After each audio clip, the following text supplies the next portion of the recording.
जय माता दी दोस्तों। माता रानी आपकी सारी मनोकामनाएं पूर्ण करें और आप जीवन में खूब सारी तरक्की करें। इसी के साथ आज का जो वीडियो है वो मैं शुरू कर रही हूँ। दोस्तों आज के वीडियो में मैं बात करने वाली हूँ भगवान श्री कृष्ण की छठी के बारे में या लड्डू गोपाल के छठी के बारे में। भगवान श्री कृष्ण का जो जन्माष्टमी का पर्व है वो हर्षोल्लास के साथ मनाया जा चुका है।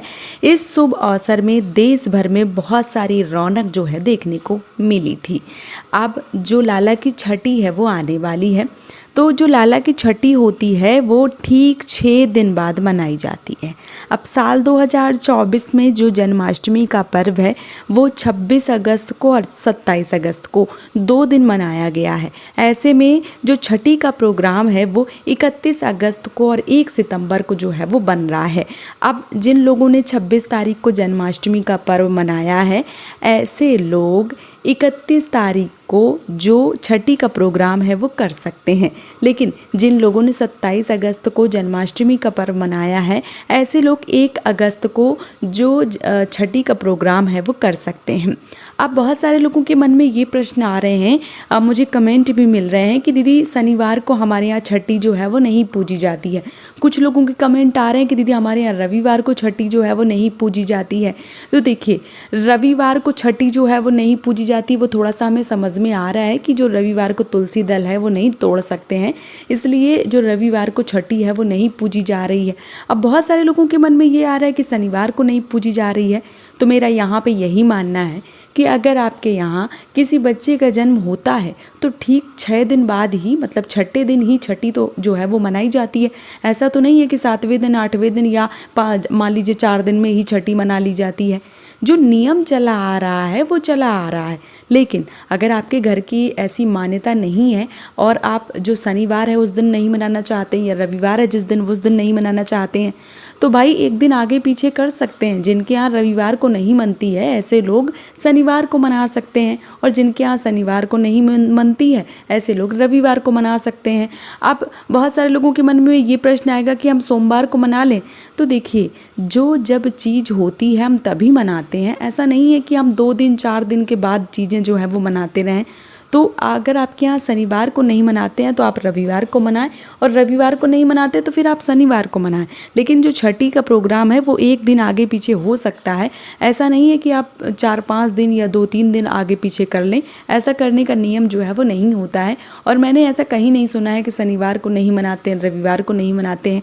अगर आपके घर की परंपरा है तो आप ऐसा कर सकते हैं। एक दिन जिनके यहाँ शनिवार को नहीं मनती वो लोग रविवार को मनाएं, जिनके यहाँ रविवार को नहीं मनती वो लोग शनिवार को मनाएं। लेकिन 31 अगस्त को और 1 सितंबर को 2 दिन जो छठी है वो मनाई जाएगी। जैसे कि 26 और 27 तारीख को 2 दिन जो जन्माष्टमी का पर्व मनाया गया है, तो जिन्होंने जिस प्रकार से मनाई है जन्माष्टमी, उसके छठे दिन जो छठी है वो मनाई जाती है। तो आप छठवां दिन जिस हिसाब से आपके हिसाब से पड़ रहा है, अगर आपने 26 को मनाई है तो 31 को पड़ रहा है, अगर आपने 27 को मनाई है तो 1 सितंबर को पड़ रहा है। तो आप उसी हिसाब से जो छठी का प्रोग्राम है वो मना सकते हैं। और ऐसा माना जाता है कि लड्डू गोपाल की विधि पूर्वक इस दिन पूजा अर्चना करने से समस्त जो मनोकामनाएं हैं वो पूर्ण हो जाती हैं। साथ ही साथ जो छठी है उसका महत्व जो है वो क्या होता है, तो सनातन धर्म से जो भी लोग जुड़े हैं उनके जब बच्चों का जन्म होता है तो जन्म के छठे दिन, यानी कि जब छठवां दिन हो रहा होता है उसी दिन छठी मनाने की परंपरा चली आ रही है। उसी प्रकार से जन्माष्टमी के छठे दिन भगवान श्री कृष्ण की छठी का जो पर्व है वो मनाया जाता है।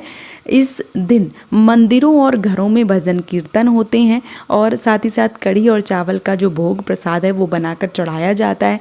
बहुत सारे लोगों के यहाँ तरह तरह के व्यंजन या 56 भोग, या बहुत सारे लोगों के यहाँ कढ़ी चावल के अलावा पूड़ी या गोरस या जो मान लीजिए पंचामृत वगैरह है, वो सारी चीज़ें जो है वो बनती हैं।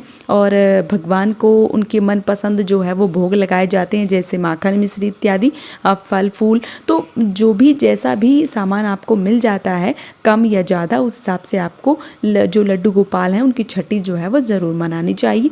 साथ ही साथ इस दिन क्योंकि लाला बाल स्वरूप हैं तो इस दिन पीले वस्त्र उनको धारण करवाएं, मालिश करवाएं, नज़रिए बांधें, उनकी बलैयाँ उतारें, जो मतलब जो न्यौछावर है वो की जाती है इस दिन, काजल लगाया जाता है। तो जिस प्रकार से आपके घर में छोटे बच्चे का जो छठी है वो मनाया जाता है, ठीक उसी प्रकार से आपको लाला की जो छठी है वो मनानी चाहिए। इसके लिए आपको ब्रह्म मुहूर्त में उठकर स्नान करना चाहिए, फिर चौकी पर लाल या पीला कपड़ा बिछाकर प्रभु को विराजमान करना चाहिए। इसके बाद लड्डू गोपाल को पंचामृत स्नान करवाएं, नए वस्त्र धारण करें, फिर रोली पीले चंदन का तिलक लगाएं, फूलों की माला पहनाएं, दीप जलाकर आरती करें, माखन मिश्री कढ़ी चावल का भोग लगाएं। इसके बाद लोगों को जो प्रसाद है वो आपको वितरित करना चाहिए। साथ ही साथ प्रभु से अपने जीवन में सुख और समृद्धि की जो कामना है वो इस दिन जरूर करें। तो जो लड्डू गोपाल की छठी है वो आने वाली 31 अगस्त को और 1 सितंबर को 2 दिन मनाई जाएगी। तो आप लोग भी छठी का प्रोग्राम जो है वो अपने घर में ज़रूर रखिए और अपनी समस्त मनोकामनाओं को पूर्ण कर लीजिए। उम्मीद करती हूँ ये छोटा सा वीडियो आप सबके लिए काफ़ी ज़्यादा मददगार रहा होगा। वीडियो पसंद आया है तो आप मुझे सपोर्ट करें, इस चैनल को सब्सक्राइब करके। आज का वीडियो यहीं पे समाप्त कर रही हूँ दोस्तों। जय माता दी।